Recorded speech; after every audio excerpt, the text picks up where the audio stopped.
కాకినాడ జిల్లా జగ్గంపేట మండలం ఎర్రిపాక శివాలయం వద్ద విలేకరుల సమావేశంలో ఎమ్మెల్యే జ్యోతుల నెహ్రూ మాట్లాడుతూ కూటమి ప్రజా ప్రభుత్వం ఏర్పడి 100 రోజులైన సందర్భంలో వారం రోజుల పాటు గ్రామాల్లో పర్యటించి ఇంటింటికి వెళ్లి ప్రజా సమస్యలను తెలుసుకోవడం జరుగుతుందని, అదేవిధంగా మాజీ ముఖ్యమంత్రి పులివెందుల ఎమ్మెల్యే జగన్మోహన్ రెడ్డికి కలియుగ ప్రత్యక్ష దైవం వెంకటేశ్వర స్వామి వెలసిన తిరుమల తిరుపతి దేవస్థానం పవిత్రతను కాపాడలేని మూర్ఖుడని, హిందువులు ఏ కార్యక్రమం చేసినా భార్యాభర్తల కోసం చేయడం జరుగుతుందని, కానీ తిరుమల బ్రహ్మోత్సవాల్లో ముఖ్యమంత్రిగా పనిచేసినప్పుడు జగన్ రెడ్డి ఒకరే పట్టుబట్టలు సమర్పించే వారిని అక్కడే సగం పవిత్రతను దెబ్బతీసిన వ్యక్తి జగన్మోహన్ రెడ్డి అని అన్నారు.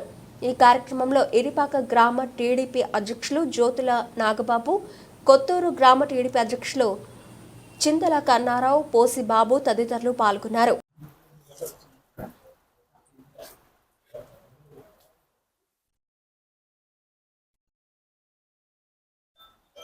రాష్ట్ర ప్రభుత్వం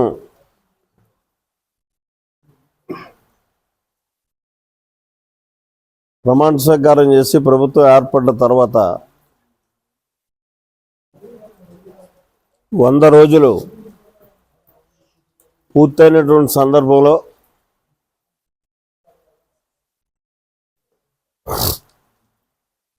ప్రజావేదిక అనే కార్యక్రమం ద్వారా ఒక మంచి ప్రభుత్వం అని ఏదైతే ప్రజలు గుర్తించి వాళ్ళ వెన్నోళ్ళు శ్లాఘిస్తున్నారో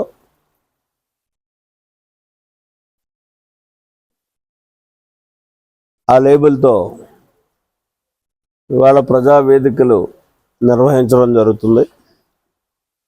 7 రోజులు రోజుకొక గ్రామం వెళ్ళడం, అధికారులతోటి అక్కడ జరిగినటువంటి విషయాలు, ఈ 100 రోజులు జరిగిన విశేషాలు చెప్పడం, తదుపరి అక్కడి నుంచి వచ్చేటటువంటి ప్రజల నుంచి వచ్చేటటువంటి డిమాండ్స్ని తీసుకోవడం, దాని దృష్టిలో పెట్టుకొని మరింత మంచి ప్రభుత్వంగా పనిచేయాలి ప్రజా ఆలోచనలకు అనుగుణంగా అని చెప్పి ఈ కార్యక్రమాన్ని ప్రధానంగా 7 రోజులు ఇవ్వడం జరిగింది. కూటమి ప్రభుత్వం కలిసి సమన్వయంతో పనిచేస్తూ ఈ కార్యక్రమాన్ని తీసుకుని ముందుకెళ్తుంది. అయితే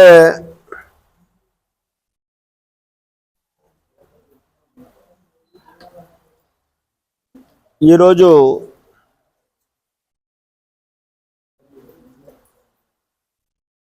నిన్నటి రోజు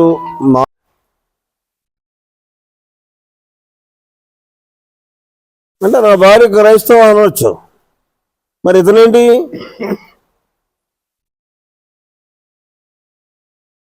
ఇతను అదే కోవకు చెందినోడు కదా, అప్పుడు ఇతను ఎలా కర్లద్దు? అసలు సిసలైనటువంటి హిందూ అక్కడ పాలనలో ఉన్నాడు, దేవాదాయ మంత్రి, అతను పంపవచ్చు. ఇతనే పోటుగడు కదా, పొడి చేయక్కర్లేదు. అక్కడికి వెళ్ళి హిందూ సాంప్రదాయం మీద నమ్మకం లేనాడు తిరుపతి వెళ్ళడం ఏంటి? తిరుపతిలో దేవుడికి కార్యక్రమాలు క్రతువులు జరపడం ఏంటి? అదే అరిష్టం. అదే ఈవేళ ఈ రాష్ట్రానికి ఒక ఆశనిపథంలో ఇతను తయారు చేసింది. ఆ నష్టం అంతా ఇంతగా జరుగుతా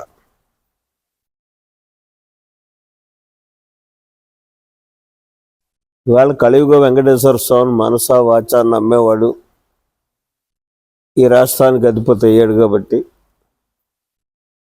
మళ్ళీ సుభిక్షమైనటువంటి విధానంలో సురక్షితమైనటువంటి పద్ధతిలో ఇవాళ రాష్ట్ర పరిపాలన సాగుతుంది, పనులు సాగుతున్నాయి. విపత్కర పరిస్థితులు వచ్చినా సరే కానీ చాలా ఈజీగా వాటిని ఎదుర్కొని మనం ఇవాళ బయటపడ్డటువంటి పరిస్థితి. ఎక్కడో అక్కర్లేదు, ఇక్కడే మీరు చూడొచ్చు. దేవుడు ఉన్నాడు అనడానికి నిదర్శనం జ్యోతిర్లింగాలు ఉన్నాయి. ఏటి ఒడ్డున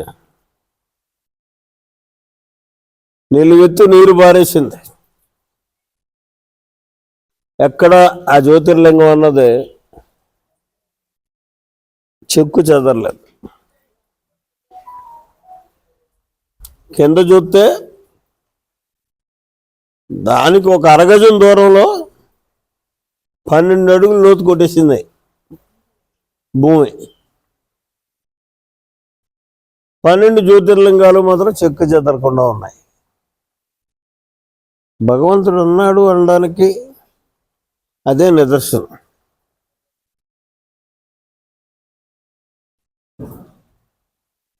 నమ్మనుడికి వాడు మూర్ఖుడు, నమ్మలేదు కాబట్టి వాడు ఇష్టం ఉన్నట్టు మాట్లాడుతున్నాడు.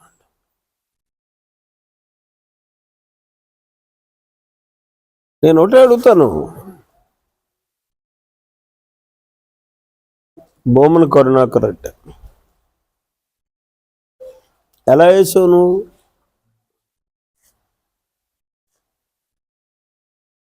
భూమన కరుణాకర్ రెడ్డి నాస్తికుడిగా జీవితాన్ని ప్రారంభించి అలాంటి వాళ్ళందరినీ నువ్వు చైర్మన్గా వేసి, అంతకంటే దొంగలనేమో ట్రస్ట్ బోర్డులో వేసి నువ్వు పాలన సాగించి అసలు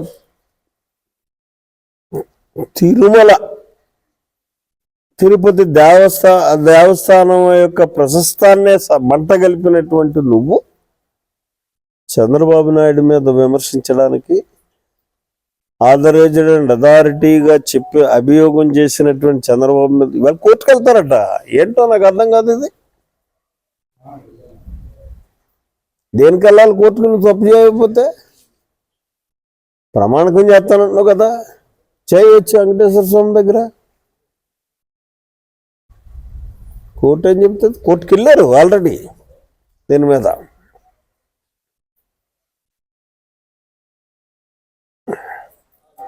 మొన్న ఏలూరు వరద వచ్చి అల్లూరు రామచంద్ర అని రైతాంగం ఇక్కడంతా కూడా నష్టపోయి తీవ్రంగా ఉంటే తగుదలమ్మా అని చెప్పేసి అని గొల్లపూలు వచ్చేసి కిందకి దిక్కకుండా కాలెట్టకుండా ఏం జరిగిందో చూడకుండా చంద్రబాబు నాయుడు మీద 4 విమర్శలు చేసేసి వెళ్ళిపోవడం. మళ్ళీ ప్రతిపక్షం కావాలంటావు, కోర్టుకు వెళ్తానంటావు ప్రతిపక్షం కోసం. నిజంగా నువ్వు రాష్ట్ర పార్టీ అధ్యక్షుడిగా, ఒక మాజీ ముఖ్యమంత్రిగా ఈ ప్రాంతానికి వచ్చి నువ్వేం చేసావు? కావాల్సినంత ఇచ్చాడే భగవంతుడు, ప్రజలు ఇచ్చారు, దోచుకున్నావు. ఇలాంటి కష్టకాలంలో ఉన్న వాళ్ళకి ఏదో తునవ పణం ఇవ్వచ్చు కదా, ఎందుకు ఇవ్వలేకపోయావు? 100 రోజుల కార్యక్రమంలో చూసుకుంటే అన్నీ చేసుకుంటా వస్తున్నాం.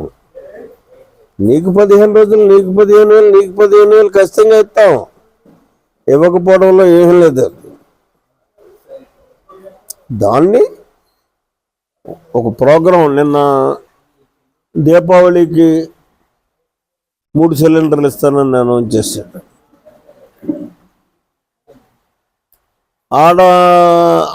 ఆడవాళ్ళకి ఉచిత బస్సు సౌకర్యం కల్పించడం కోసం 256 బస్సులు పర్చేజ్ చేస్తున్నానని చెప్పాడు. సౌకర్యాలతో కూడినటువంటి విధానంలో అప్పచెప్పాలి తప్పించి ఊడిపోయి డొక్కు బస్సులు ఎక్కించి వాళ్ళు యాక్సిడెంట్లు అయిపోయి మళ్ళీ ఇబ్బందులు పాలవకూడదు కదా. కేవలం 256 బస్సుల్ని ఈవేళ రాష్ట్ర ప్రభుత్వం ఆడవాళ్ళు ప్రయాణం చేయడానికే కొత్త బస్సుని బేస్ చేసుకుని ఇవాళ చంద్రబాబు నాయుడు గారు ఆ మాట అనడానికి గల కారణం ఏంటంటే ఆథరైజ్డ్ రిపోర్ట్ వచ్చింది